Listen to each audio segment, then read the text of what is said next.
I mean, we are in the presence of a celebrity right now. This is We like... are. She did the Super Bowl commercial with Bill Murray and Jeep.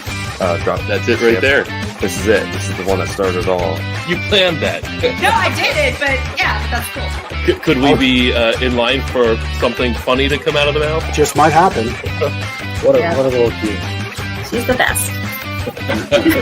Everyone deserves to feel their best. Everyone deserves to move their best and not have pain. I'm a little upset that Ben got like 2 inches taller because he's already tall, dark, and handsome enough. Culture is something we think about like all the time at Stroopies. You know, we're all coming from different cultures. Our comments have exploded through the roof. So there you go.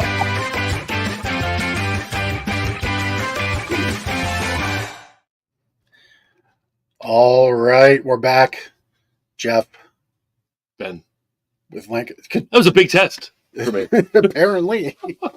That wasn't a delay in your video. I mean, I did miss last week. Oh, so you're claiming some rust? Yeah. Thank you. I think our guests that we're going to bring on in a little bit know all about rust. That. In some cases. That could have been a good transition. It could have been. Yeah. But we're not ready for that. Not ready yet. Yeah. No. Yeah. So if you're feeling a little off today, it's probably a good reason. We had our clocks move ahead in time change. Clocks moving ahead in the spring typically feels like we ushered in spring. But where I live, we had like snow squalls. Did you have snow squalls yesterday afternoon? It was crazy. Yeah. Like whiteout. And so I said to Ben as we were kicking off the show and the intro was playing, I'm going to make Ben giggle a little bit. So as I'm, and I don't know what's coming here. As I'm working in my office, I was doing some work yesterday afternoon on the computer, and I look out the window, and it's just like a whiteout. And so musically, I'm more like country rock, occasional hip hop, but the song that pops into my mind as I'm, still kind of jet lagged, which ties into my sleep better tip later from the clock change, and that is true. There is an equivalency there. And I'm looking out the window, and it's March 10th, and we've set our clocks ahead, which is kind of the unofficial intro of spring. It's snow squalls. The song that pops into my mind is Rick Ross's "The Devil Is a Lie," and I'm kind of singing like "Clock change is a lie," right? And then the beat's going in my head, and then I went to Pandora and put it on, and then I jammed out. Bar or two? We're a family friendly show, and Rick Ross isn't exactly the most family friendly. And I can't. Well, but your version, you changed the words. All I know is the devil is a liar, and then it's a big bass drop of the beat, and then it repeats, and It's a cool song because it's about thematically it's all about and lyrically it's all about the temptations that are put in front of you are often not the promises they were meant to be. They turn out to be worse. So it's actually a good song. It's meant from a good place, and I'm sure in Rick Ross's heart. Maybe this gets to Rick Ross someday. That'd be cool. But no, it's not a Lancaster Connects friendly song. Though. Gotcha. No, yeah, and plus, if we played it or sang it, this video we'd get a flagged. copyright. Yeah, we'd get a strike. Some sort of infringement. Right. Episode would be lost forever, and we can't have that happen to her. I think we're fixing to have a good one. It's going to be a great show. Yeah. So you didn't like the snow either, huh? It didn't bother me. No, it was just like, now if I would have been driving through it, that would have been probably not fun or scary. Because I've been in a snow squall before, and it's not cool because like out of nowhere, just. Ethan got caught on a scooter. Oh gosh, he was scooting home from the gym. And what did he do when he got home? Was he just what happened? His face was very red, and it was very wet, and he was very cold. Yeah, he's like scooting around windburn. 15 miles an hour with windburn. Yeah. He's 20 years old, folks. It's not like he's 12. He's 20 years old. Well, we'll be 20 years old this weekend or next week. And so, yeah, he's a teenager, young man, figuring life out. Kudos to him because he does that so he saves money on gas, which is great for him, his pocketbook. But now I got to ask, in typical teenager fashion, his generation for sure, was he wearing shorts and a t-shirt? No, him and his brother do the hoodies. Okay, but shorts. No, he had sweatpants. Oh, he had sweatpants. All right. Yeah.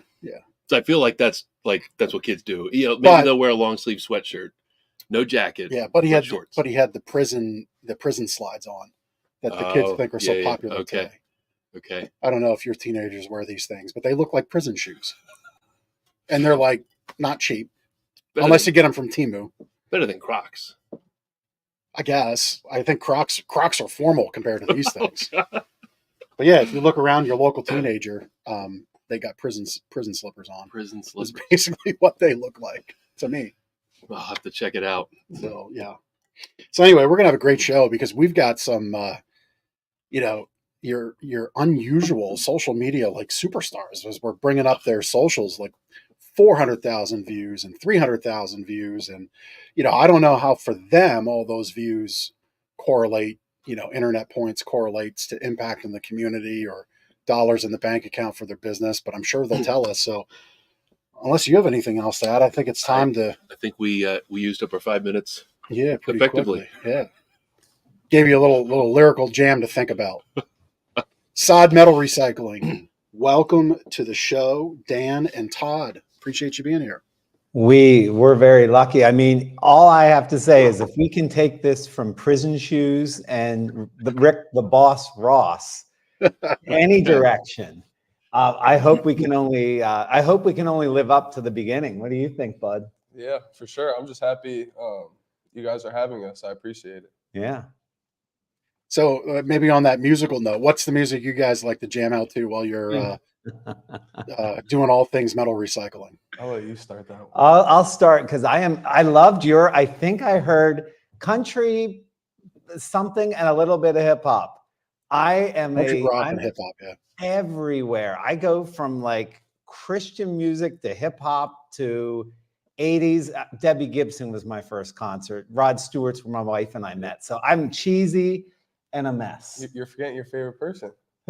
J. Cole, of course, the hip hop, but I mean, that's the old, yeah. So, but again, like you said with the song, the meaning is what really matters. And a lot of times there's a lot of spirituality hidden in things that people will typecast as not good because it's not a language that we speak with usually. So how about you? I'm a mix between rap and country. I'm a big fan of Luke Combs. My cousin got me into that in high school, and I like Jay-Z, Kanye West. I grew up listening to that with my dad, so those are my favorites. That's cool. Very good. So we're going to get into all things Sahd Metal Recycling, all about how the business got started, what you guys do, how you impact the community. We want to talk about your podcast, Dumpster Talk, and what that's all about. But just kind of like an icebreaker question. We want to know what the craziest thing is. You guys might each have your own answer. What's the craziest thing you've ever seen somebody try to recycle? Craziest thing. I mean, I'm sure there's like just some off the charts, like oddball things. It's interesting because we're a pretty clean scrapyard in the way we process. So we don't take cars and we don't take some things that other people might take. We don't take catalytic converters. So right out of the gate, that takes your element away. So we're more industrial scrap, but I will say there's so many possible answers that are coming into my head. We've had samurai swords. We've had just stupid stuff. What would you say yours? The first thing that comes to mind for me is the brass head we got, the statue. Yes. I think it was like an Indian statue. We got a brass head that was pretty heavy. Yeah. I thought that was prety cool. Yeah, but it's random. Yeah, so why would somebody get rid of a sword? I mean, I don't know. A lot of times what happens is a lot of people now go to auctions, buy the things they want, and scrap what's left. That's what a lot of people are trying to flip money and flip things, try to find a way to make an easy buck. And that's somehow or inheritance, things like that. House clean outs are big. Yeah. You find some crazy stuff when you're cleaning out like an old relative's home or something like that. Yeah, from a grossness level, like you've never seen anything so gross as a bunch of old pie plates. Like the smell is pretty bad. Yeah, would you say that the pie plate? Yeah, it's definitely a lot worse in the summer. Yes. So we have that to look forward to coming up soon. Yeah. So the cold freezes out all the bad smells. Yeah. Yeah, exactly. It still gets in there though. Don't worry.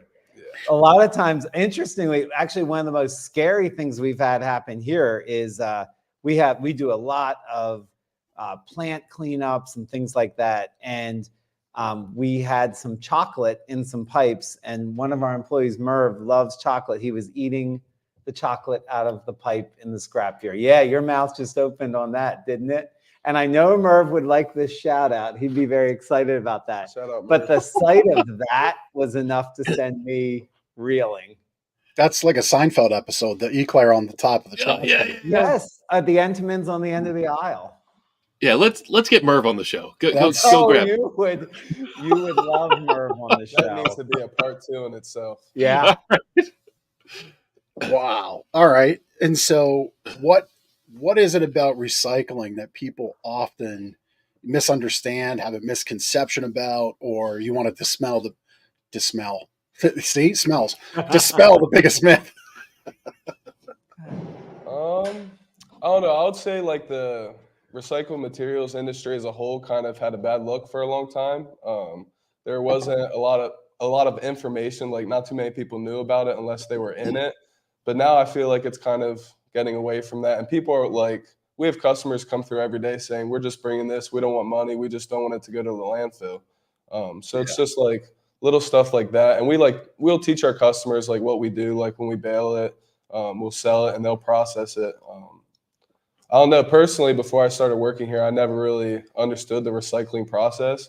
But now it's cool to kind of see how this scrap will turn into a finished process.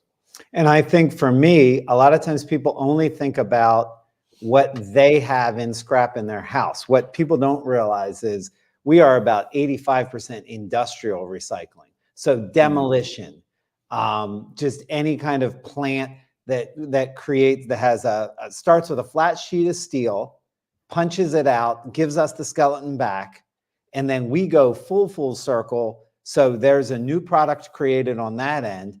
And then we're taking those skeletons and things, chopping them up, reselling them, and melding it down to create a new product out of the scraps. So I think a lot of people don't have an awareness of, first of all, how blessed we are in Lancaster County and surrounding area to have so much manufacturing and so much fabrication and industry.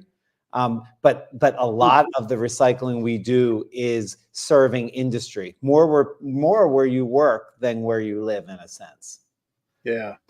So when you are recycling, and I guess the way my brain phrases it, upcycling, then you're taking those scraps and turning it back into something new and usable. Are you like melting that down, reforming it at your facility, or is it getting sent out and forged or melted back elsewhere? No one would trust any of us with any of that. No, that's being done elsewhere. So yeah. For us, our whole existence is to be the part of the supply chain that gets things in the right chemistry, in the right size and shape for an end user to use. If it wasn't for us, there would be no way for companies to recycle, because the end user, I'll give you an example, ASC Foundry or Donsco, which they're both a mile away from us, Cleveland Cliffs, which is a steel mill in Stilton and Coatesville, all those end users need to buy in 40,000 pound increments. And they have specifications on chemistry, sizing. You're looking at bales right now of aluminum cans, which everyone loves. I mean, that's just a great visual. They smell good too in the summer too, by the way. Oh, sure. Exactly. But those aluminum cans will go to Tennessee and get melded down into sheets that create new aluminum cans. Copper can go as far as China. So at our dock, we could be sending something to China or a mile away to Anvil or Donsco in this area. So our stuff can really go all around the world based on who's the best to process it. Wow, interesting. You know, there's a connection here to what we do here in the mattress store at Gardner's Mattress and More, where we broadcast Lancaster Connects from, and that's in the bed frame steel. That's in your bed frame. Absolutely. I was just commenting on a consumer forum on Reddit that, you know, certain types of platform risers that you might buy online, you have to be very careful of the metal content. It's what I call pot metal. It's like you talk about chemistry. It's like pot metal to me is pushing the boundaries of, you know, chemistry and making sure you're lined up, alloy for alloy, carbon steel content for carbon steel content, etc. It's just like it's mixed up, and ultimately, long term, it breaks, it tears, it fractures, it splits and falls apart. And you wouldn't think metal could do that, but it absolutely can. And you so guys, there's connectiveness to what we do here. sure, and you have to be careful because just like us, you're serving your customer, your end user. You can promise them the best night's sleep, but if the steel parts that you're using don't work, and if the there's safety issues in what you guys do, you have actually a really specialized business, and you have to make sure all the components of that meet those specifications. We are the part of the supply chain that creates the products that your manufacturers of either the rails or even the coils in your mattresses. Yeah, right over rings. Right there over my shoulder. Yeah. Those little blue things right there where my finger is waggling at. Those are I thought coils. I thought you were pointing to a customer trying a mattress on. Not yet. They'll get here eventually. It's pretty common fare when we do our podcast. It's like podcast is on, customers in the door, which is great. We always yeah. Yeah. Do you get any old rail steel through your facility? Yes, we're always. Oh, you're saying bed frames? Well, I know better quality bed frames will use old rail steel for the high carbon content. Yes, because it's stronger. A little bit, and it's very interesting because, like, I think for Todd's 21. When I started, everyone had a headboard. Everyone had all this stuff. I mean, it must be so. It's just so different. Your business is so different because it's more about the structure almost than the everything's in the comfort of the mattress, I would guess. Correct? Yep. That's more so how it is today. Yep. Yeah. My old bed frame is actually in our light iron pile now, if it hasn't gotten sold yet. So yeah. Very good. Yeah, Dan, mattresses aren't exactly recyclable. We've had people try to destroy them to get them to be recyclable, but that is something, and that's something with us and industry every day. Very interestingly, our association, ISRI, is our national association, which Todd's very active in. They work with manufacturers to upfront design to recycle. So we aren't in the situation like we are now with electric vehicles, where we go out, we make things, and we have no idea how to handle batteries. But they are working with industry upfront to design it so it can be ultimately recyclable. And it's very interesting. I'm sure that's a trend that'll probably hit your business as well. But a lot of people are doing that work on the upfront. And it's anything that can make it more sustainable is what we're really all about. And that's how we can both help our communities.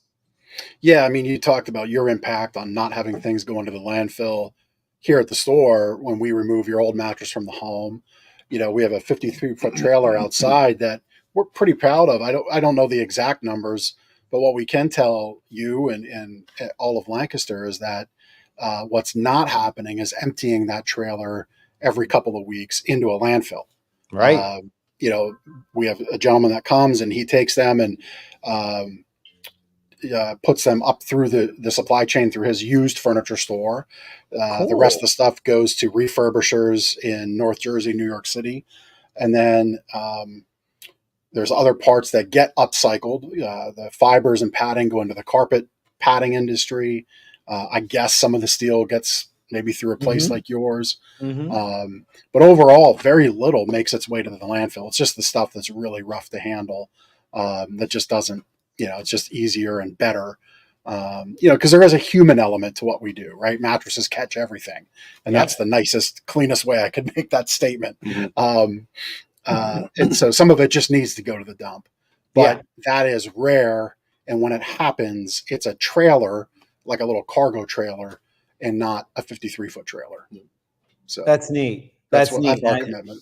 It's honestly, it's wonderful because you know what? It's cheaper probably to throw it away. When you factor in all the hauling and all the stuff, it's actually cheaper to do the thing that is less sustainable. So it takes effort to make things happen. On our end, we spend a lot of our days. So to kind of pivot what we do, a lot of our day is spent processing metal, sorting metal, and I have blessed to have a young crew like Todd. I have Todd, Isaiah, Alex, Mason, Dylan. We have a bunch of guys who understand that, you know, part of the job is in the processing of the metal, and part of the job is in marketing our company and educating our community.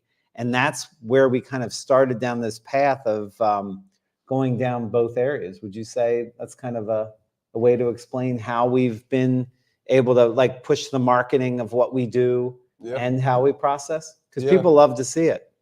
Yeah, people definitely. I mean, this, like, I don't know if you guys ever been here, but it's kind of hard to like see what this place is. I mean, you see Sahd Metal Recycling at the front. I've lived here for 21 years, and the first time I was here was my first day at work. So it just gives people a good idea of what the industry actually is. So like, we'll process and get this processing done for the day, and then we'll spend the rest of the day at networking events, marketing, just getting ourselves Very out smart. there in front of people. Yeah, I mean, I'll just say, and then I want to ask about the generations that have been involved. You know, sage lesson there from Todd and Dan. I mean, these guys are working hard at marketing recycling metal. Not the most glamorous business, you know, not the thing people like think about often, but they're working on marketing their business. And so if you've got a business and you're checking it out, spend some time marketing your business. I know before we got on the show, we were designing a door hanger all day. Yeah, pretty much all day. All morning Today up to the show. It's been that kind of stuff. So good for you guys. So Todd, are you part of the third generation, or are you a rising fourth generation with Sahd? So I am not a Sahd, actually. Okay, right. But he is. Yeah, he is. Pretty much. They make me feel like I'm a Sahd. Yeah. So how I started here, Dan is co-owner with Mike Sahd, and my best friend Alex is Mike's cousin. So it really started as a summer job out of high school, and then as the opportunities came, we all loved it and decided to stay. Yeah, what we realized early, I'm third generation. So my grandfather, who died when I was 1, they were immigrants from the country Lebanon in the Middle East. And it just amazes me, the immigrant story that keeps replaying itself over and over again in our country. These guys came back and forth to Lebanon multiple times. My great-grandfather went all the way to San Francisco in the late 1800s and worked on the docks and sent money back. So when you, and I'm sure Gardner does the same thing, because you're a company that has core values and history that really started your path and really what you try to drive to every day. I always try to go back and think about, how did these founders start this, not speaking English very well, and just finding a way to connect in the community, serve the community. A lot of times these scrap metal, trash, if you ever notice, they're all usually immigrant populations that are in these fields because they're fields no one wanted to do. And then we, as the next generations, my dad made it very industrial. So he started that process where we do industrial roll-offs. And then we have tried to take it to the next level by still doing all the great things we're doing in recycling, but really having a real mission to educate the community on what we're doing, and almost sort of just an empowerment of youth that we have here. We're very proud of that we have these guys. I laugh when people tell me Gen Z's lazy. It bothers the heck out of me. It really, really does. And I invite them to come here and spend a day and tell me the same thing, because half the people saying that couldn't hack a day out here, just in the weather. So they make me extremely proud. And that's why Mike and I have, it kind of was our entree into this, is let's find a way to fulfill some of these guys' interests, see if they could build a career path that could include the base of what we do and the marketing. And in all that learning, maybe we'll even stumble upon another business opportunity for ourselves. Yeah. Um, I want to unpack, I want to dig deeper a little bit on what you just said about the work ethic of Gen Z and what you're doing there. There was a video where we had Todd, I think it looked like you, it was quick on the screen, but it was you and three others kind of around a table. One of the guys had sunglasses on. Maybe that's part of your dumpster talk show, part of your video content and marketing. This is the thing. I think some educators, some parents, some grandparents see folks with a phone in their hand and feel, oh, you're just wasting time. When in reality, I mean, these things are supercomputers in the palm of our hand as compared to what they used to be. And when you're focused, there's the photo I was talking about. Yeah. Or the video. When you're focused and engaged with something interesting, you can do an awful lot with your cell phone, and you can do a lot of smart things. And as you said, Dan, build a career. So I guess, Todd, for you, a couple questions, and then Dan, the same. So Todd, what is it about the work that engages you and your buddies? You said the cousin of the family, I forget his name, kind of brought you in. You're Alex. I think Alex brought you in. So what is it about the work that engages you, and what is it about the environment that Dan's created that allows you to flourish and go further than just coming in and punching the clock? Yeah, so that's a great question. So obviously, I was in college at Thaddeus Stevens when I started. It was just a summer job. Like I said, I never really thought that it would be a career. When we first started off, we were torching steel, the skeleton plate, like we talked about before. We were torching that for 8 hours a day, roughly, and it was probably 90 degrees. So it was pretty hot, and it taught us a lot of lessons, at least that I needed the lessons. And then slowly, as we started torching, they were teaching us why are we torching this. They started to teach us the different, the prices on just more info on why we're doing it, because we really had no clue why we were doing it. So as that kind of came about and we got more opportunities, we really, at least for me, I never wanted to leave. I don't plan on leaving. And the culture here in itself, I mean, I know it's easy to say, it's cliche to say that it's a family, but this is a true family. We do stuff outside of work all the time. And here I'm with these guys more than I'm with my family. Mm-hmm. And I love all these guys. So it's just like that. It's not work anymore. It's obviously hard work, but at least I love doing it. So it's not really, I don't know, it's perfect for me. Yeah.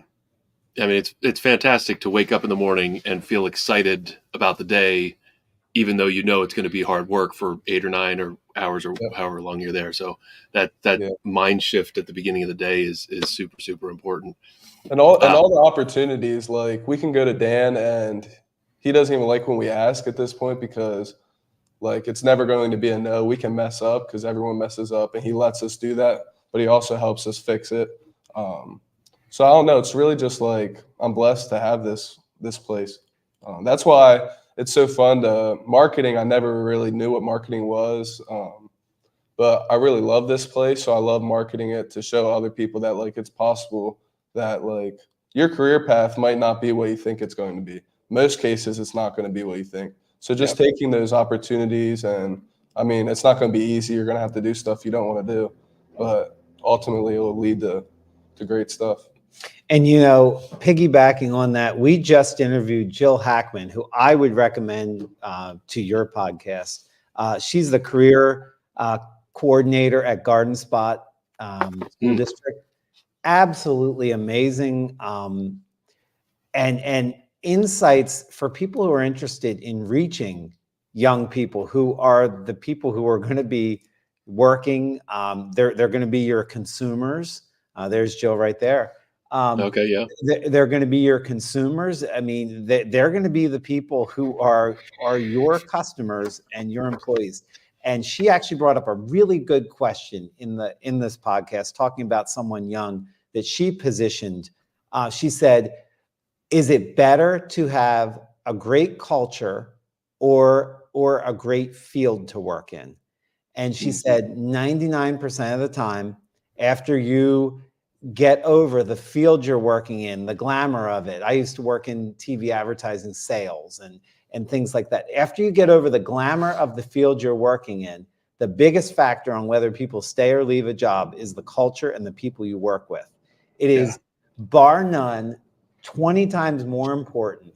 And I think everything I've observed from this generation, they believe it even more. So whatever the numbers are on old people like us, they believe it even more. And I think the people who get that, and the people who understand, who instead of saying, I can't find any young people to work for me, understand the difference in saying, can't find any people, young people to work with me.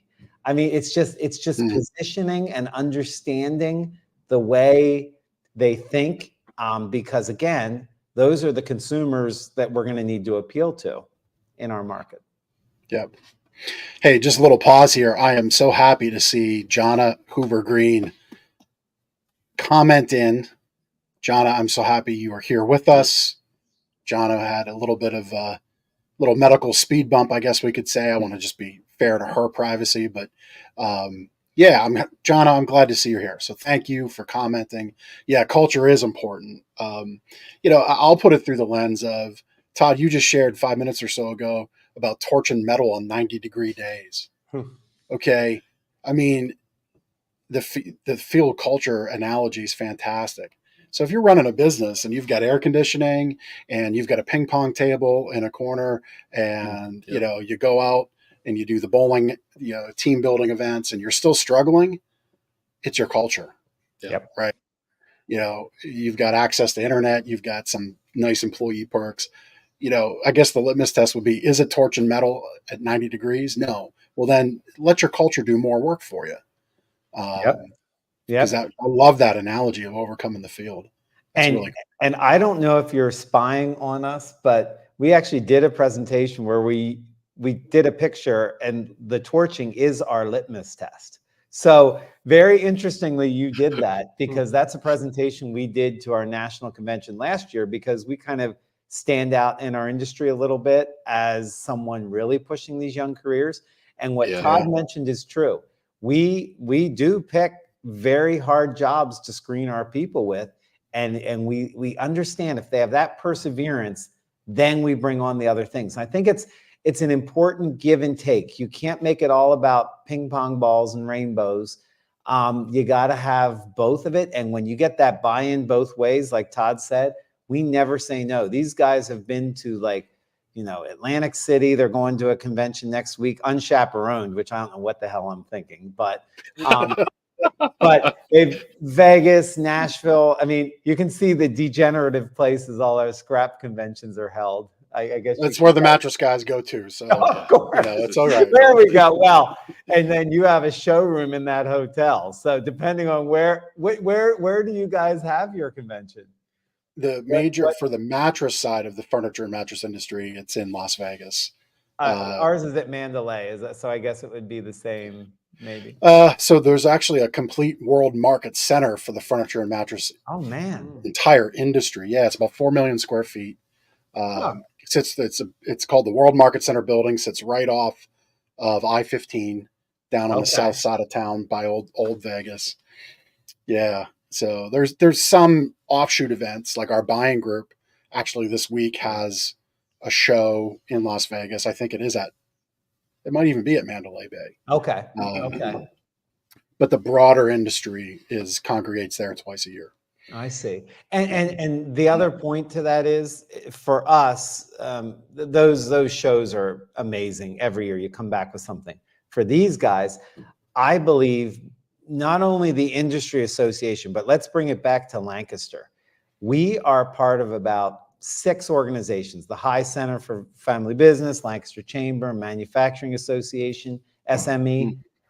We go to a ton of events just to learn and to network and meet people. And I'm of the opinion that if you took all these events together, you could honestly build a 2-year college business course just on the content and the experiences of meeting people. Because the other thing people always thought, you mentioned Gen Z with your phones and everything, how sometimes us older people look at that and say, oh gosh. The other stereotype is they can't talk to adults. And again, that's a practice skill. Like our parents probably, Ben and Jeff, I don't know about you, mine made me do that. And when you practice that, you can get really good at it. And so that's a part in the community that we really, really believe in those associations, and not just as a plaque on the wall, but actually going to the events and learning. Yeah. Those are great points. I mean, there's a world of information out there. You have to seek it out, right? It's just not going to come to you. That's fantastic. I want to learn more about dumpster talk specifically. So I know the plan for today was you were going to be in your dumpster outside where you do the Dumpster Talk podcast. So first, whose idea was it to do a podcast from a dumpster? That's just cool. Whose idea was that? It was Dan's idea. He doesn't like Dan's, but it was Dan's idea. Yeah. And I still want the mattress in your background. I will be fighting for this. I think you guys need to do it in the mattress. So we did a show when I was in the mattress one time. Okay. Right on the intro, yeah. Once upon a mattress, one might say. A podcast rebranding. Oh my gosh! Come on. So that is literally a roll-off dumpster that you've like carved out and turned into a podcast studio, right? Yes, which my dad hated the whole concept. That right. He's like, "What are you doing?" A dumpster. Now it was an inactive dumpster that we hadn't like used that he would have flipped, but he didn't love the idea that we were doing that. But the funny part is now he understands what we're doing with the business and in the community. Right here, you see these great guys. This is a great Columbia family that has Axle Mechanical. We just talked to everyone in the community, and we learned so much. These guys have learned so much from this experience. You talk about talking to adults. Look at this. I mean, it's learning, it's marketing, it's like all together in one, and it just creates this momentum. And people, like, again, we're taking an impression that has a certain way, and when people think about that, they're like, oh my God, you're in a dumpster. But I mean, how much more real and authentic can you be? And we need to get you guys in the dumpster, by the way. Yeah, I'm there. I was just looking at the dumpster. But I mean, if we planned this out, we could have been there. We could have. We will do a Rick Ross intro. Maybe we'll go. Well, Todd knows what I'm talking about. Devil is alive. That's a jam right there. It is. So the type of guests you have, like, how do you find your guests? Like I said, the type of guests you have. Can you share a little bit more about that?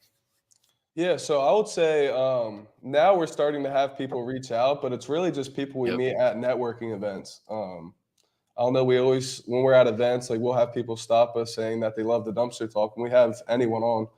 We've never said no to anyone. You can learn different stuff from any field, any person. So it's really just networking events. That's how we get most of our guests. So you're not necessarily talking really at all about metal recycling unless it's relevant to the guest. It's just a conversation with folks you meet. Yep. It's all about them. We don't really talk about us at all unless we're just mirroring what you're doing here. You're putting information out in the community. People learn. People like how you guys connect and act with each other. That is part of the whole thing, because that right there says these two guys like to work together. That's kind of what you want people to say about your business. So it's all we're doing is learning from other people, and that's kind of how we operate. It's actually the first step in our sales process. You guys probably have a sales process similar.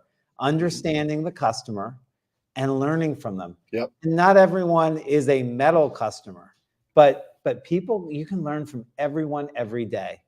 And that's how we approach things. Yeah, love it. So I was going to follow up the dumpster thing. It's too windy today. You're obsessed with the dumpster. It's just, so where I was going with it, it's you're at the mercy of the elements. Like, it's too windy today. You couldn't be out there. But have you ever got it started on a podcast and all of a sudden these clouds come in, or a snow squall? Yeah. And you get dropped on? We had one a couple of weeks ago where it was snowing. We would be in the dumpster right now. We're not scared of It's the the wind. wind. We just wouldn't want it to mess with the audio. Yeah. Appreciate that. Yeah. You guys scared us with all your specifications on quality. Or else we would have been out there. You could tell the wind. That's all. I met her at my sales class. She was so tough for sitting out there with us. Yeah, we're really out there in any. I don't think we've ever canceled one because of a. No, that's awesome. You're like the old post office code through rain, sleet, snow. We will podcast. That's except right. wind. There's that. Yeah, because wind just ruins the audio. Like I think the thing, and our wonderful producer Chris from Cast Ahead is like the pros pro at this. The reason if you're going to be a podcast guest on somebody's show, the reason why of all things the audio matters most is because if people do pick this up as audio only, it's the only experience they get. Right. Sound and tonality and body language really shines through on video, but when you're just listening to it on your car or your headset, speakers, whatever, it's the only thing you got. So if it's and then words in between, it's a rough go. Yeah. Anyhow, I was giggling back a few minutes ago because the first time I knew Ben for 10 years before we became business partners because I sold things to gardeners. Gardeners used to be a customer of mine when I was on the wholesale side of the industry. I have no clue where you're going with the story. First time I'm really so good. The first time I'm really interacting with Ben in a retail environment is as the former Gardeners was closing. And this guy scoots into the dumpster that was out the back of the store on Roarstown Road and just begins jumping up and down to compact the cardboard down. There's a lot of air in a dumpster. And I'm looking at this now. I'm somebody that's like been through accidents and like the whole left side of my body's been broken and my whole left leg was rebuilt a year ago last February. And I'm looking at this like, my God, I could never do this. This guy's going to like break something. And he just continued to do it for about a year until we grew and had more employees and me. It's not like I did it every day. You make it sound like it was a very common thing. But he I feel when Ben gets to your lot in your facility, it's going to be like a kid going to Disney. Yeah. Do you have a dumpster full of cardboard? Let's go. We'll get an insurance rider on that day in particular. Well, I've literally like over the years, as you own a business and you have two dumpsters on your property, I'll occasionally do some home remodel projects. So one of them was a toilet, and actually, we had a flood a year or so ago, and the toilet had to go. Well, the toilet was out. We put a new one in, and so I brought the old one here to the store. But that visceral memory of Ben hopping into the dumpster and jumping up and down. I made sure to tell everybody here, don't go jump in the dumpster because I just threw a toilet in there and it cracked. And I don't want anybody to like sever off their ankle or something. Like Drew's going to hop in the dumpster. Well, you never know. I mean, listen, man. You shouldn't it was an experience to see you. Yeah. So I care.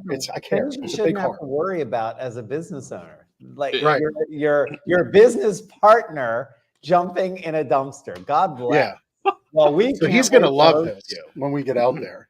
We can't wait to host on that. I'll be on the show. You'll just see Ben like in the background, doing dumpster finding dives. Dumpsters. I'll take our tub.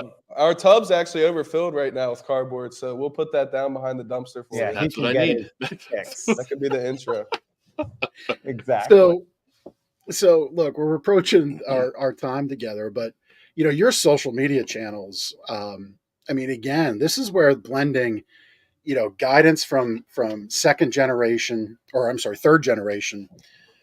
blending that guidance and that expertise and their knowledge, pouring it into the younger generation and allowing the younger generation the leverage to use tools at hand, literally through cell phone and computer devices, really can like explode a business. So tell us a bit, like I saw as we were in the pre-show, like some of your TikToks have 400,000 views. Tell us about how you're moving all this stuff out there. College roommate. So that's Ben's college roommate for everybody watching. Give a shout out to our guy Carrie. He was helping us with marketing. He goes to school at Millersville now. So he did a lot of those TikToks. It's really just making stuff different. Like nothing here is glamorous, like you guys said before, but it's different and people don't see it a lot. So like for our industry, the bar's set really low for marketing. Right. So it's just really putting yourself out there and trying to be able to talk to the customer and act like, put yourself in their shoes and kind of picture what they're seeing and what they would want to see. It's difficult. Not every video is going to do 400,000 views, but it's kind of, it's nice because once one does, you can kind of see why it did that and then try to replicate it. But Carrie, shout out to Carrie. These guys all, and what you see here, there's no dancing and nonsense. This is honestly just information. I was just going to say that. It's all informational. Like Right. we're talking about copper prices. We're talking about, metal. We're talking about how we do things. We're educating our customer. And that I think any business can take. But the point, Jeff, that you made that I think that was most important is a lot of times people look at mentoring as something the old people do for the young. I insist on mentoring being a two-way mentoring because I've learned more from them than I have taught them. And what I love about this is they have pushed me into areas that I wouldn't be comfortable with or wouldn't know. But it's you positioned it really well, giving these guys the freedom to teach me while I'm teaching them. And I think Mark Perez is kind of the smartest guy in the room with his, wondering about the dumpster. Mark, you can hit Ben up later and make fun of him later. So I mean, that's just awesome. Can we borrow Carrie? Dan, can we borrow Carrie to show us how to do the TikTok properly? Carrie can, but I'll tell you, these other guys, Isaiah, Todd, Alex, they all understand it. It's really, so again, it's understanding how to connect with people and they're going to want to learn anything if you can connect with them the right way. Yeah, love it. Man, I've thoroughly loved our time together. When your name came across, I'm like, this will be an interesting one, metal recycling. Let's see how we make that connect to the community. And I mean, we touched on it as we started. Sahd Metal Recycling handles all of your industrial cleanouts as far as metal recycling goes. Hit them on their social. Recycleyourmetal.com is their website. We have all their social channels here with the notes. If you think you have something for them, if you think you can bring things to them, reach out to them through any one of the channels. They're active on all of them, which is another smart lesson. Meet your customer where they're at, and you can get your questions answered. And they'll shoot you straight because you get to meet them here, and you'll know exactly who you're working with when you get on site, get to their facility. Gentlemen, just have loved our time together today. I think we have a couple more questions in our connection cocktail for you. Just get to peel back the layers of Dan and Todd. We should. I think you said Columbia, but we should specify where your location is. I think it's on 462 as you kind of come into Columbia. Is that right? Go ahead. Yep. So it's right when you come into Columbia. If you're coming from Lancaster, it will be on your right side. A lot of people know Smith's Hotel right across the street. So we're just on the other side of the street as them. Great cheesesteak, Smith's Hotel. Smith's Hotel. Okay. All right. Well, that's kind of dovetails into my first question. Well, my question, and then Ben has one for you. So what is your favorite Lancaster eats? You go. I'm actually going to do Lancaster City for this one. So I'm a big fan of Spanish food. So La Cocina, next to the Lancaster Chamber Building. That's my favorite restaurant in Lancaster, I would say. All right. And is there a specific dish that's like? Yes. Rice and beans with a piece of chicken, dark meat, and if you're feeling hungry, you got an empanada, beef and cheese.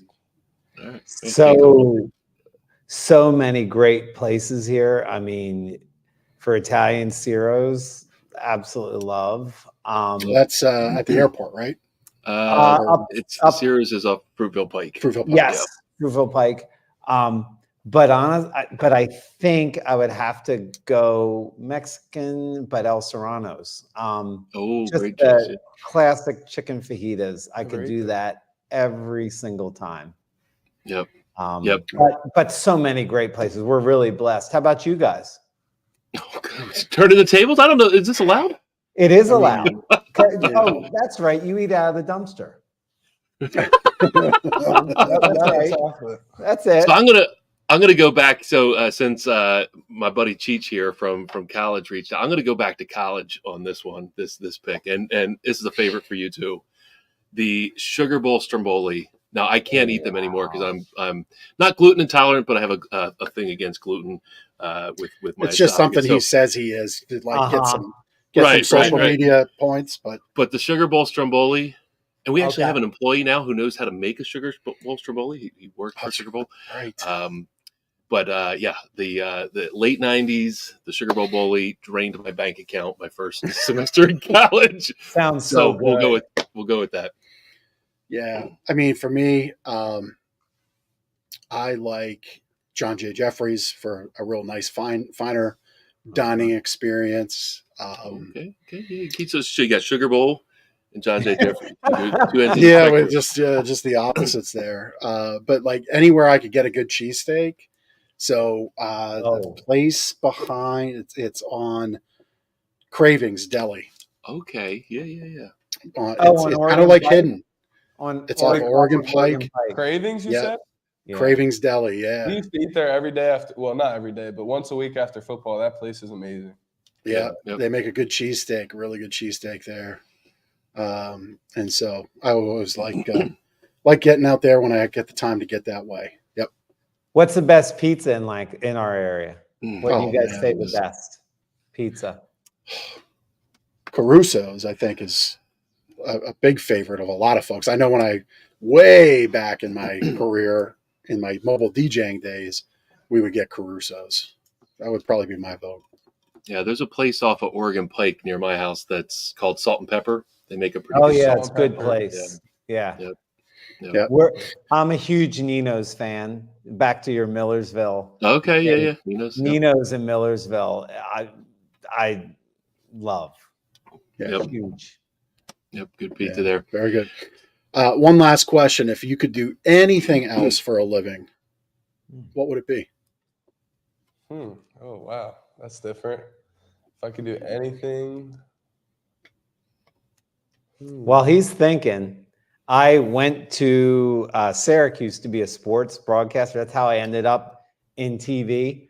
But I had a face for radio. So after like one day, TV was off the limits. And then they shoved me into production and I couldn't do any of that well. So then they were like, why don't you try advertising?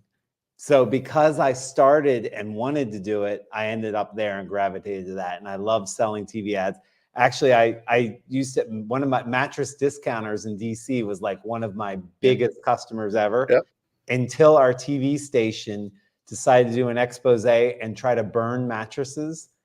And unfortunately, theirs split up and I never saw another dollar from mattress discounters. Mm-hmm. So that's why I got Was back. that around 2007? Yeah. Why? How do you? Okay. No, it was before because I left in 2005. So it was around 2003. Yeah. Okay. So then, so there was So 2007 was when mattresses had to become fire retardant to the federal flame standard in the summer of 2007. So probably your incident probably was, or experience there was probably the talk leading up to that final. Absolutely. Yes. Yeah. I was so blessed that my company was the one that blew up. In the newsroom, they didn't give a darn about us sales reps. They're like, whatever. Yeah. So how about you, bud? What would you do? This will probably surprise you, but I would say if it could be anything in the world, a stand-up comedian with my own podcast. Nice. I would say that. Well, he's on his way. He just met. Who'd you meet at? Theo Vaughn. My fiance got me tickets for Christmas, and I was upset because she paid too much. But then we met him afterwards, so it made it all worth it. I just like it, making people laugh. I mean, people have hard lives sometimes, so just make people laugh. That's cool. Yeah, very cool. Very cool. All right, gentlemen, this has been a pleasure. Oh, so much. And the return trip will get booked very quickly. I love it. I Thank love you it. guys so much For for sure. having us. Yeah, thank Yeah, you. And thank thanks to everyone who watched. Yep. Yeah. Thanks for stopping by the show, guys. Thank you. Thank Thank you. you, guys. Take care.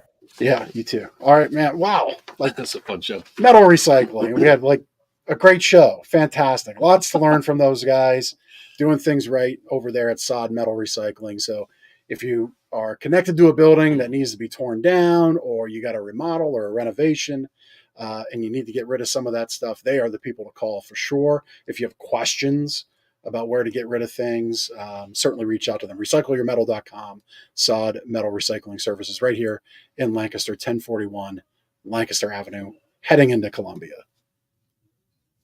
Great, Very nice. great guys, great team, Yeah. great company culture. Somebody to pay attention to if you're running a business. Oh, 100%. Get in their circle. They told you where they hang out. Watch the episode. You'll find out where, and you'll get to meet them. So my sleep better tip for the day is I need to make a note of this because we're sharing these out, repurposing that content like the very smart people over at Sahd Metal Recycling do. But we pull this one out specifically.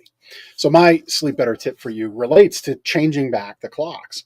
So did you know that when you change your clocks an hour, in this case we went forward, coming off of falling back in the fall, that Forward. yes, that can equate to feeling like you got about 6 hours of jet lag. And that is the way I'm feeling. And it can take, for some people, up to a whole week to catch up. Yeah. So this is why maintaining a regular sleep routine, trying to go to bed the same time every night and waking up at the same time every morning is so important, because you can really give yourself that feeling of jet lag and that grogginess by deviating from your sleep schedule. But the 1 hour loss thing has been scientifically proven to show about 6 hours of taking a flight and having 6 hours of jet lag, 6 hours of time zone change is what it can feel like. Yeah. And that's interesting that you say that, because last night we got to about 9:30, 10 o'clock when we start to wind down and we're like, we're not tired. Like, oh yeah, our bodies think it's 8:30, 9 o'clock. So yeah, it's kind of funny. What's funny is our dogs never get it. They're just always like, Yeah. they're up earlier than you want, and they want to stay up later than you want. But anyway, they don't have clocks, but we do. If you want great sleep tips like that to help your sleep, and that is what we are about here, is really helping people live a more productive life through a better night's sleep, so they're happier, more productive when they wake up in the morning, ready to face the day and make it amazing. We'll send you our book, Sleep Better. Go to gardenersmattressandmore.com/sleep-better, and we'll get you your copy in the mail. Testimonial time for Gardener's Mattress and More. We got a handwritten testimonial that came in sometime last week. Yes, in the mail in an envelope with Old the school stamp on it. style. Old school. We always ask on this form, how was your overall experience with gardeners, and would you refer others to us? And Deborah said, yes, I do. It was very positive. Her experience was very positive. I've been referring friends and clients for years and should have bought all my mattresses from you. So thank you, Deborah, for investing in a better night's sleep. Yep. And for referring. And for referring. Sorry, the other mattresses might not be up to par. But perhaps. Deborah, you can make that up and buy mattresses for other people if you want. She could. We're open to that. Yep. Thank you for the handwritten testimonial. Thank you for your business. And I hope that's a lesson to people. Buy all your mattresses from Gardeners and you'll be fine. Sleep well, right? That's right. Love it. We have got a spring clearance event on the horizon. You don't need for us to formally announce it as a listener of the show. You get the privilege to have some insider ball. And so reach out to us. We will be populating all that information on our channels, website, social media, etc. But we have a lot to clear out, about $138,475 worth of mattresses to sell for half off. And we will love to see you get an amazing mattress in your home at a discount price. So if now's the time and you're a little flexible on your comfort and support, maybe a little flexible on your size, we've got some amazing deals for you here in the spring cleaning, because we have some equally incredible things to bring in, and we need to make room. And that's not a lie. It's like, we can show you. We're out there in our warehousing trailers. We're bursting at the seams. Yep. So it is time to move this stuff into your bedroom, and we'd love to help you do that. I think that's the show. That's It was the a great show. one. I'm Yeah. like energized. Those guys were I fantastic. can't wait to go to the dumpster. I know you were like, as soon as I knew we were doing a dumpster, and I just had to tell the dumpster jump story. It That's was so funny one because I of the don't think most- of it like that. I think it was like normal that I would get in the dumpster and jump down the cardboard. But to you, that was an event. I mean, normal is a way to describe it, but it was a very interesting, eye-opening thing to watch. Yep. Maybe we'll have to get Chris some of that footage and put that in the intro. A little taste of what goes on here at Gardeners. Let's do it. All right. Love it. Thank you for watching. As always, we'll see you next week on Lancaster Connects. Take care.